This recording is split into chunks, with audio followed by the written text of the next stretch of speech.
through. I don't know if whether you were further away from the mic or whether everybody was having trouble hearing you. So if it was just me, then No, it was me too, and we've never had trouble before, so maybe you were too far away.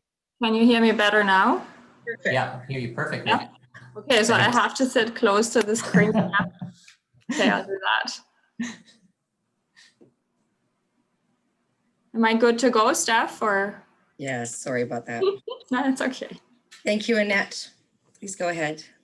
So in 2019, we had 604 residential connections in Cove Bay and about 43 commercial connections. And the sole water source is Grafton Lake. Water meters are read 3 times a year, beginning of January, beginning of May, and beginning of September, with the invoices issued shortly after. The annual charge, or let's make it easier, the charge per billing period is was in 2019 $205, including 136 cubic meters of water usage. And this has increased to $780 for 136 cubic meters in 2020. And the overconsumption charge for each cubic meter above those 136 used to be $1.10 in 2019 and is now $1.55. As I said before, bills are issued quarterly. In case if someone has a leak on private property, we are trying to contact the property owner as fast as we can and make them aware of it. In order for us to even get to you faster, we encourage you to sign up on our website, and the link to do so is on the first page of the agenda, so that we have an email address in case we detect a water leak at your connection somewhere between your water meter and your house. Are there any questions regarding the rate structure?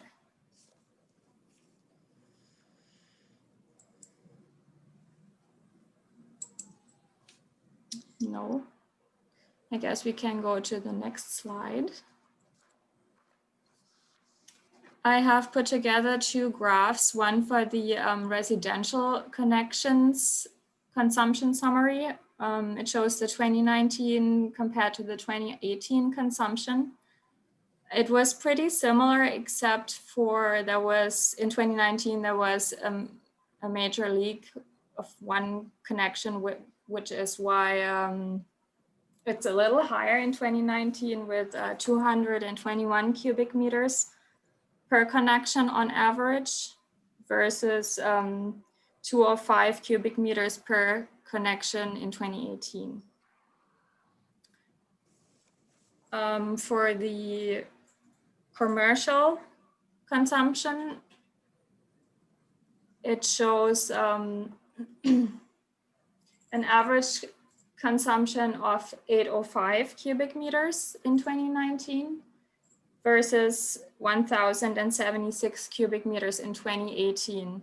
Also there was one business who had considerable overconsumption that is the reason for this difference, especially. The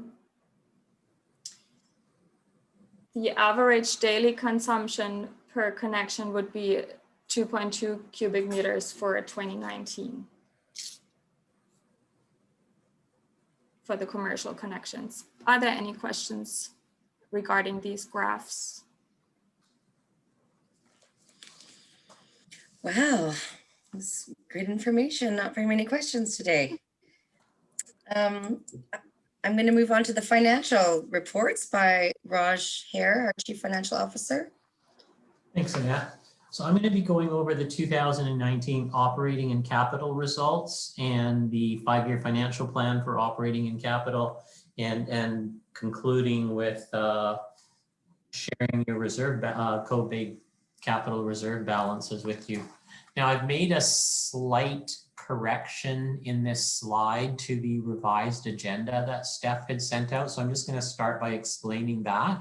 You'll see a return on investments number here is 27,379 versus it was showing $1,000 in the red on the presentation that you received. And what had happened there was the interest on the Cove Bay Reserve had been credited directly to the reserve and was not being reflected through the statement of operations here. So I increased, I credited the interest so you would see it in this chart, and essentially it's in the transfer to reserve. So we recognize the interest income and it gets transferred to reserves on the bottom line over here. That's the only change that I've made to the schedule from the revised agenda. So I'm going to go into your, essentially what we have, I'm going to go into explaining this statement here. So this is our 2019 operating results in comparison to the 2019 budget, and the very column shows the variance to the budget, and 2018 numbers have been provided just to give you context. So in terms of your revenues, the revenues to fund operating expenses and transfers to reserve for Cove Bay were $526,000, just a little, almost 38,000 favorable to budget. In terms of the favorable variance, the revenue line item here represents an actuarial adjustment on the Queen Charlotte Heights parcel tax that came in from the MFA. And it's also offset in the debt servicing line. You'll see that if you go down to the debt servicing expenditures, they happen to be about $18,000 higher than budget. And so what we're doing is recognizing the actuarial adjustment in the other revenue and then posting it in the debt servicing line. So when you take a look at your expenditures and revenues, those variances offset each other. The return on investments is favorable to budget. When we budgeted, we had only taken into consideration what the interest earned on the reserve balance would have been for the Cove Bay reserve balance, but we were advanced half of the grant funds for the Cove Bay water treatment plant. So we're earning interest on those. So we're crediting the interest on those grant proceeds that we had received to Cove Bay. So that's why your return on investments is favorable to budget. In terms of the expenditure variances, the staff compensation, there was overtime incurred during the year, and the allocation of overtime that was not budgeted for, that was incurred during the year, and also the admin allocation is slightly in excess of budget as well. And the way basically the charge for compensation works is there is a percentage of administrative staff time that represents effort spent on utilities charged to the water utilities, and then it's allocated between the various utilities for being prorated based on the number of connections. So essentially, I talked about there was less spent on maintenance of facilities and equipment during the year. Patrick could comment on that down the road, but it's very likely due to, in relationship to construction of the new water treatment plant, that we're deferring maintenance of existing equipment and facilities in anticipation of the new plant coming on. That's my guess at why we're favorable there. And again, we were favorable in the professional and contract services, very, very likely due to the same reason. I'm open to take any questions on the statement of operations for 2019 before moving on. No questions? Assuming no questions, so we'll move on to the 2019 capital results. So capital spending on projects in 2019 totaled $673,543. Of that, $569,000 was spent on the water treatment plant in 2019, and there was 69,000 spent on the water main works at Cardina Road. I should have seen this earlier. I'm not seeing a budget line item for 2019 here, something I will need to look into why I've got spending without a budget, or whether that budget in fact got rolled into the water treatment plant budget by error. I'll have to take a look at that, but in any event, there was $69,000 spent on water main works done at Cardina Road. Perhaps they didn't get picked up off. It may have been a financial plan amendment and it didn't get picked up in the budget number. So I'll look into that. But essentially what we did is, I mean, you see the funding for those capital projects where capital works for the water treatment plant, 104,000 came out of the provincial and federal, and the equivalent amount would have come out of reserves because it's a 1/3, 1/3, 1/3 relationship, generally speaking.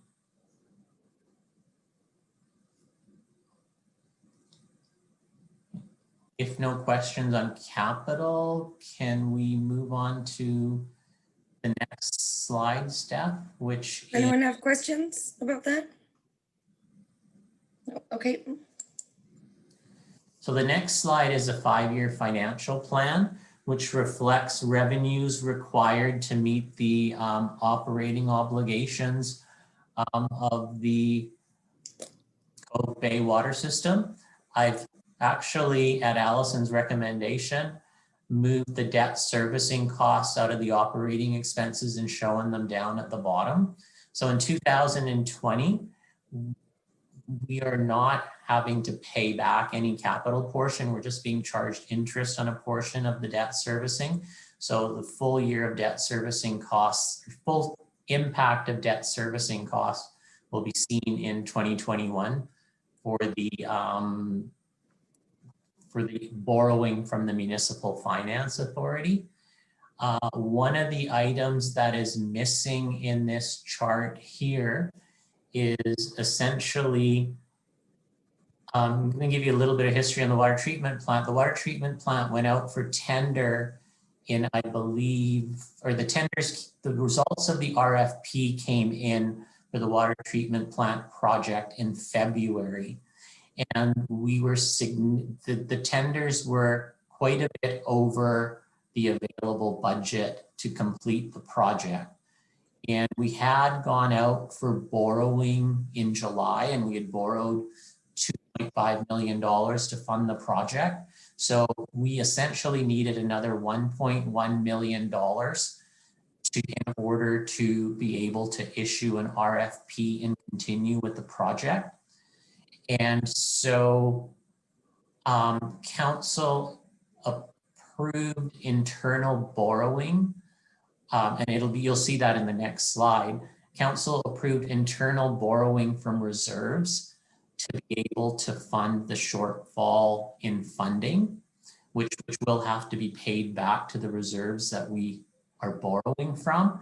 And I'm giving you all this background to let you know that my financial plan does not include the provision to repay that amount. So I will be amending the financial plan in November to incorporate changes that have taken place during the year.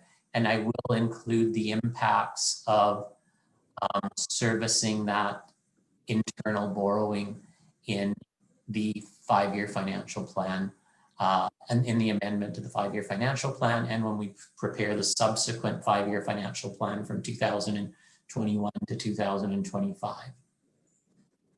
Did that make sense to everybody? Yes, I have a question. Okay. I see connection fees. Is that $4,500?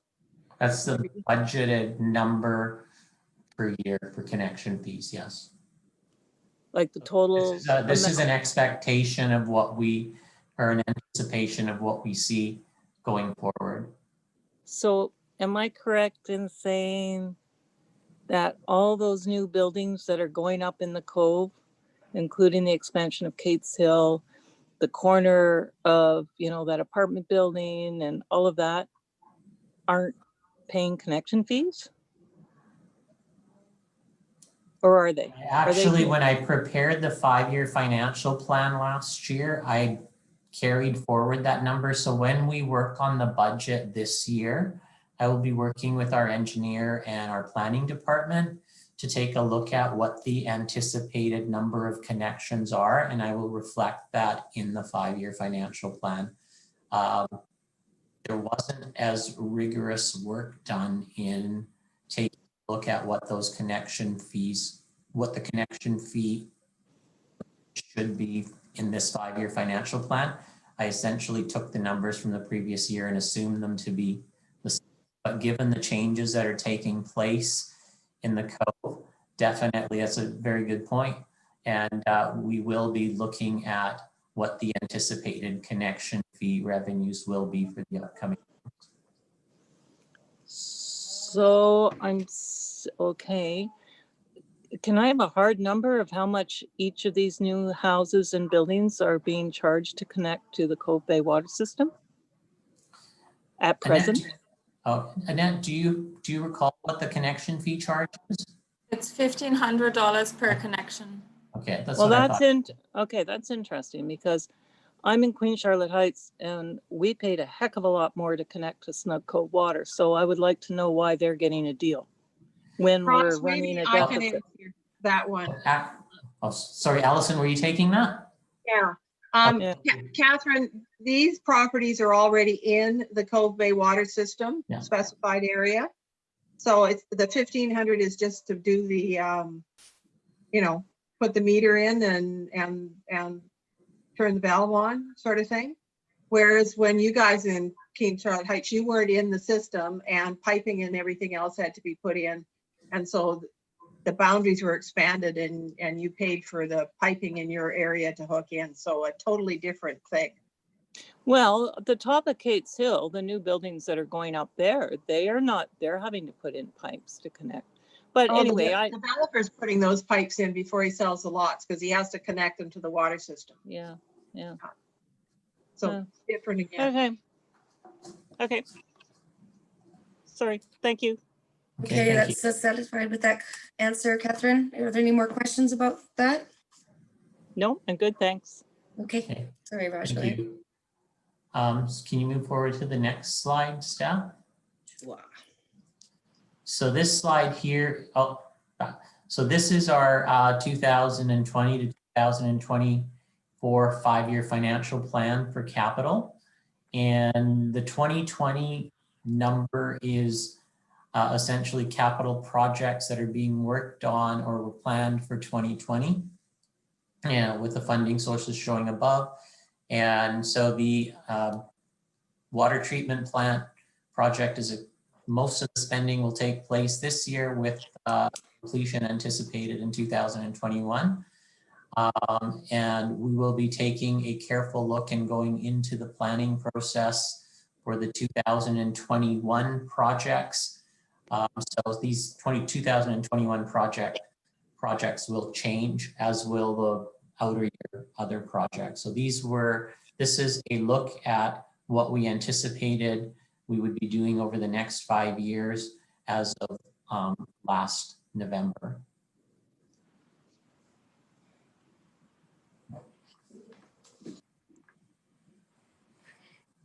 Is everyone clear? So one of the things that, as I pointed out in the slide earlier, and again, I had changed this slide on Allison's recommendation just to provide greater transparency.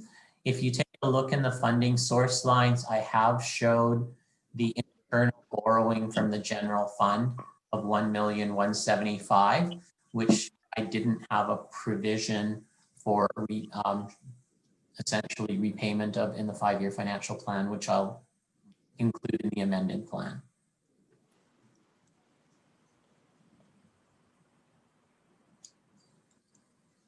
Okay, and then if no questions on the capital plan from 2020 to 2024, can we move forward to the next and final slide of the financial presentation section.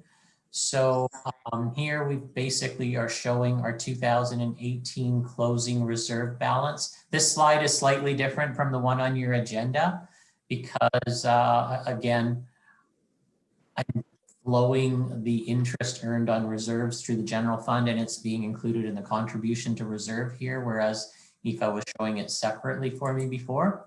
So essentially, our opening balance in our Cove Bay reserves was $1,093,000 and at the beginning of 2019. There was a contribution of $106,623 made, which included the interest earned on the reserve balances. 464,506 of Cove Bay reserves were used to fund capital spending during the year, leaving the closing balance at $735,337.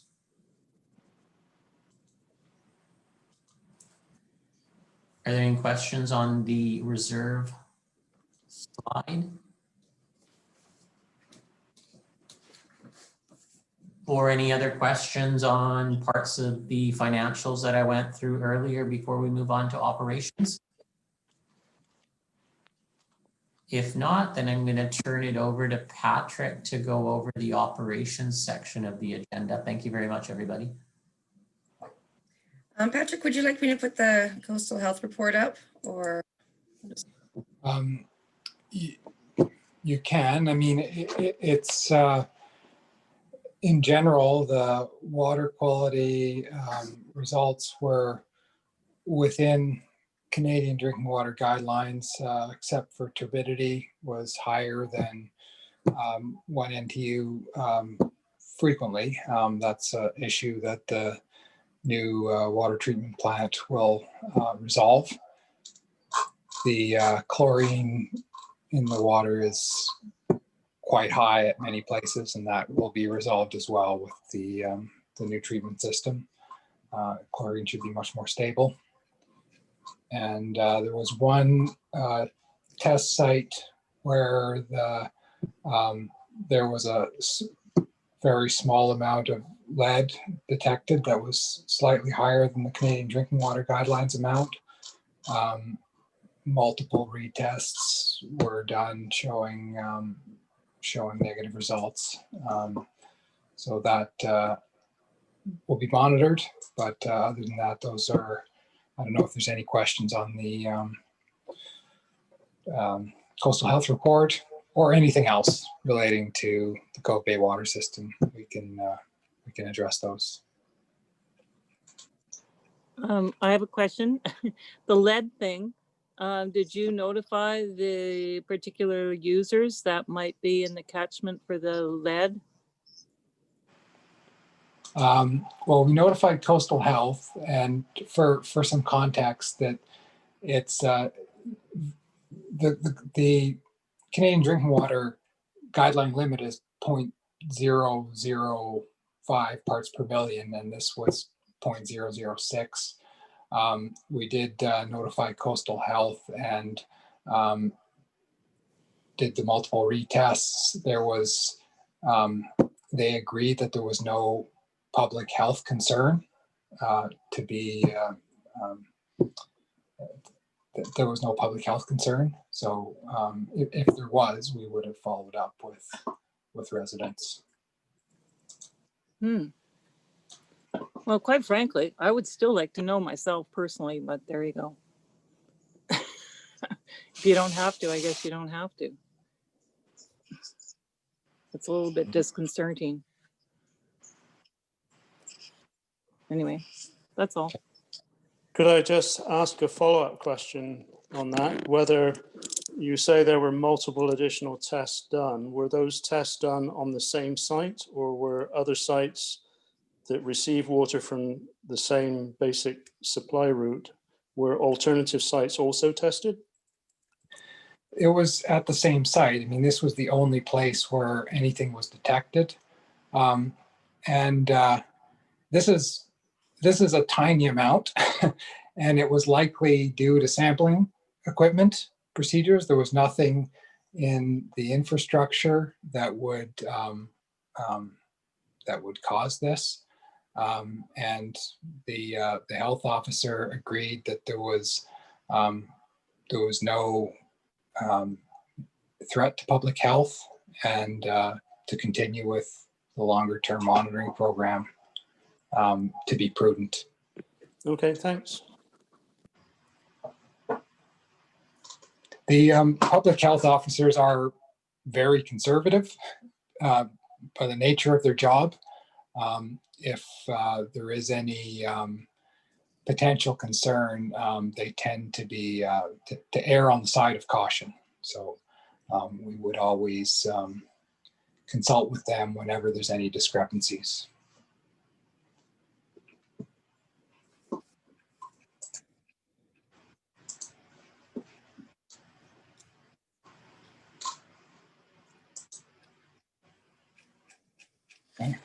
Okay, you guys can ask Patrick anything you want about anything to do with Cove Bay Water treatment plant, the operating. I feel like we got a happy crowd here today. Well, I would like to ask questions, but I want to give somebody else a chance. So I'll go last. Does anybody want to get in front of Catherine? She's giving you an opportunity. Yeah, exactly. It's a rare opportunity. Take It it. is Catherine, why don't you go ahead? okay. It may be fitting in somewhere else in the presentation here. So correct me if we want to move it further along. We have a lot of brand new approvals going on to the Cove Bay hookup system. And I would like to know how many new approvals have been approved that are coming on board in the next year or two. I would like to know how the conservation plan is coming along and the assessment of the capacity of the lake for all the new things that are happening. And also, is there a conservation plan for amendments to the building code for new builds to have some gray water for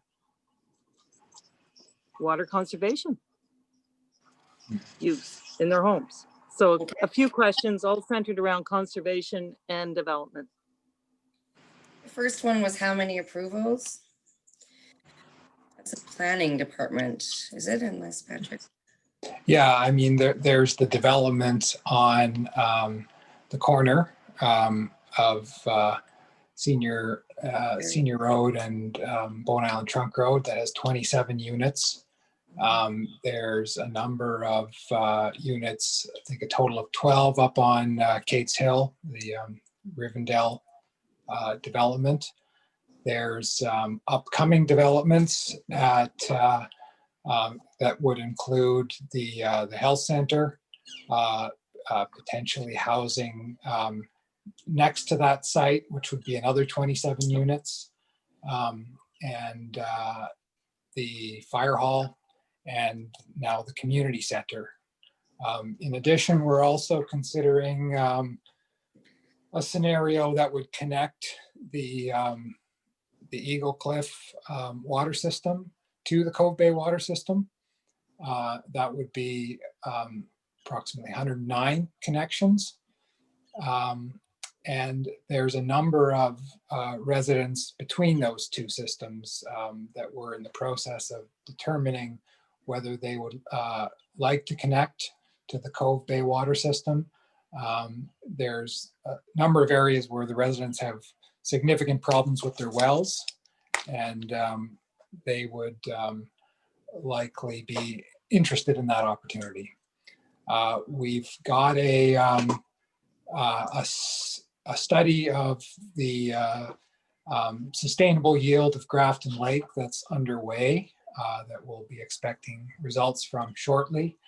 That study is also looking at the developments that I mentioned, as well as longer term development scenarios where there'd be substantially more development and potentially additions to the Cove Bay water system, as well as looking at climate change scenarios. So There's So also, why- sorry, I should also mention that there's the development adjacent to Grafton Lake, which is 23 units, that is expected in the near future. Okay, that's in addition to the development around Grafton Lake that's already happening, right? That's 110 units, is it? No, there's phase 1 is 23 units. Yeah, The one that's up on the hill next to the lake, and then there's also a number, well, there's future phases that are in the plans. And I don't know when those would be occurring, Okay, where, yeah, okay. you're getting up to 100 plus units, yeah. yeah. So I have a question, and it's probably not yours. Maybe Allison would know because she's been on council. Why have all these things been approved without the sustainable yield of the lake being revealed or being accomplished? I mean, it's like we've approved all of this stuff. It's moving forward, but we don't even have the new sustainable yield of the lake yet. It seems a little bit odd. Allison, what do you think? I think there was some studies done. Well, there's been studies done over the years on the yield of the lake, various Cove Bay long-term studies. Plus, there was some review done as part of the Grafton Lake process. So Yes, I've read all those studies, and none Yeah. of the studies include any of these plans that are coming on board. Well, I think when the studies talk, they usually look at unconnected lots, which would have picked up, you know, the community lands and stuff like that, and the Kate's Hill developments. They will not only look at connected, they'll look at unconnected. But I'd have to dig them out to actually see what. But I wasn't uncomfortable with the Cove Bay developments. I want to see the new yield, you know, before we go further with the expansion out north. Yeah, Yeah, yeah, I should mention that none of the developments that we mentioned would exceed the existing water license on Grafton Lake. When we look at longer term scenarios, they could, and that would require a change to the water license, and there would have to be some additional work to support a change in water license. There's, you know, environmental studies and other types of work that would need to be done to support that.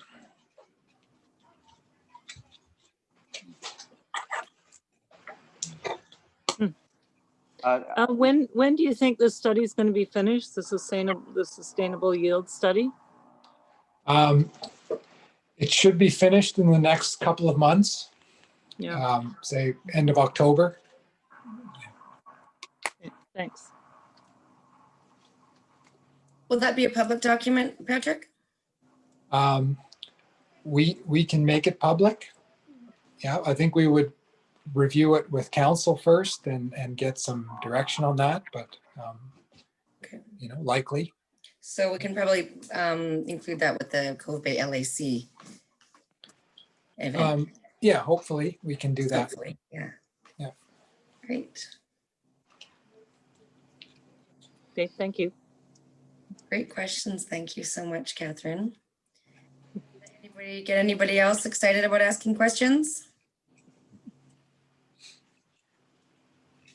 I'm surprised that nobody's asked about the progress of the water treatment plant. Right. So much confidence. Yeah. Totally confident. I'm very excited about it happening. And I thank everybody who's working on it. Patrick, it's going along according to plan, the treatment plan? Yeah, according to plan. So next spring, April, probably May, we will have something up and running. And there's a website with progress of the water treatment plant too, right? So people can go look and see what's happening. So I've provided that link in the agenda. And then I also provided a link to the RFP that's been tendered. Did you want to say that briefly, Patrick? It's an RFP to get some consultant support to design a number of major water projects. One of them would be looking at the connection between the Cove Bay and Eagle Cliff water systems. Another one in there that's more minor is a improvement to a part of the Cove Bay system that involves replacing a PRV, a valve chamber, and replacing some of the asbestos cement water line that we've got in the system.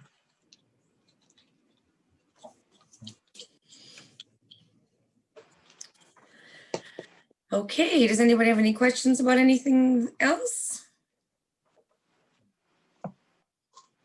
Well, I think we can. Oh, can I have one more question? Yeah, of course. About the building code. We still, as far as I understand, I mean, many of the islands, Gulf Islands, people have their own like fire reserve tanks on their property, or they have gray water for watering and all of this stuff. And it's built into their building code through Islands Trust. So I don't quite understand how we've managed to skip that.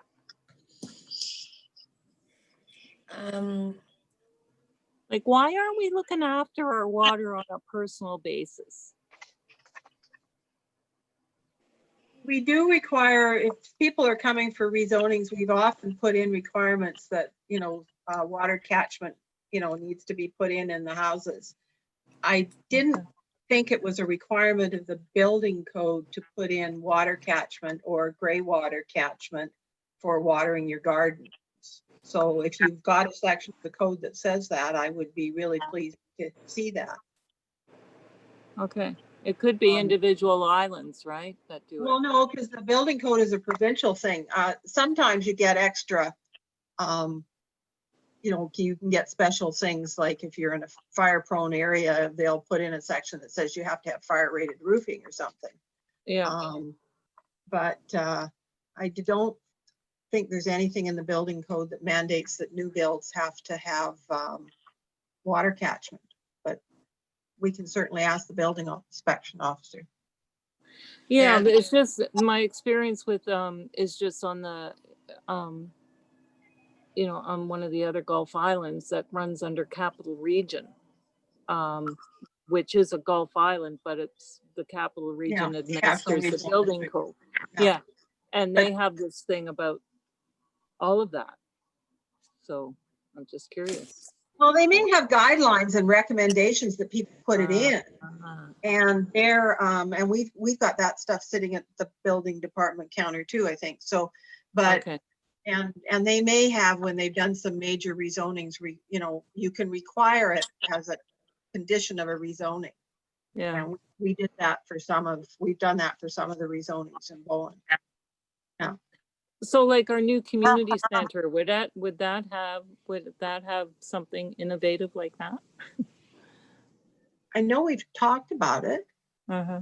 with the gutters being able to collect the water. I don't, we haven't, it's been designed so we could do that, or we could do solar panels, but we haven't built the cost of putting the cisterns into the budget. Mm-hmm. Mm-hmm. Something to think about. It's a good example to the community. Yeah. Anyway, thank you. So Catherine, Greg Cormier is the person you want to speak to. He loves to talk about this, and he would be happy to answer your questions. He loves to. Yeah. He's the He's a building champ. inspector. Oh, he's the building inspector. Okay. Well, I've spoken to him before. He says it's all up to council. He can't do anything. Yeah. Okay, well then that's the bit that I'm talking about with when we get rezonings and stuff, but I don't think we can demand it at the time of a building permit. It's something the province, we need the province to amend the building code. Well, or, I mean, we could amend our development bylaw to require rainwater collection, right? Right now, we encourage it, but it's not a requirement. So that's within the power of the municipality and something that we could look at. But that's when we're doing a rezoning, Patrick. Huh? Our development bylaw is when you're doing a rezoning. When your subdivision and servicing bylaw. If you've already got a lot and you've already got, you know, in your building, then it's, unless there's a covenant on the lot, you can't force it. Mhm. Hmm. Sometimes maybe you just have to say this is for the good of the community and this is what we're doing. Yeah, well, we recommend it all the time, and Yeah. and we could come on a tour of your place to look at yours. Yeah, no, I mean, you can, but it's terrible. I don't have it. Oh, you didn't put in a rainwater catchment off your gutters? I've got a very small one, but Yeah. not like the 5,000 gallon tank that I've actually seen some people out at Hood Point have. Yeah. There, and a lot of little islands have those. Yeah, A lot of the little islands too are on wells, yeah, you know, so their own private wells. So they have to do that just for a safety thing. yeah, yes, exactly, for the flow. Yeah, Fire protection, you have to have a sprinkler system, and if you got to have the water to run the sprinkler system. yeah, Nothing's ever simple. yeah. Anyway, it's interesting. Thanks, Yeah. Allison. Okay. Okay, anybody else have something? As was mentioned, the local advisory committee will be meeting at the end of October or the beginning of November to review the properly fleshed out financial plan for the annual budget. And if you have anything that you'd like the committee to discuss, to send to council, please contact them. It's at cblac@bimbc.ca. I can write that. Well, that's under our contact information on the Muni website, isn't it, under committees? Just go to the committee page and please feel free to email the committee with anything you'd like to be brought up at the LAC meeting. Thank you, Annette and Raj and Allison, for your information and for the members of the community for participating. Have a wonderful day. Thank you, everybody, and thanks, Steph. Goodbye. Bye-bye.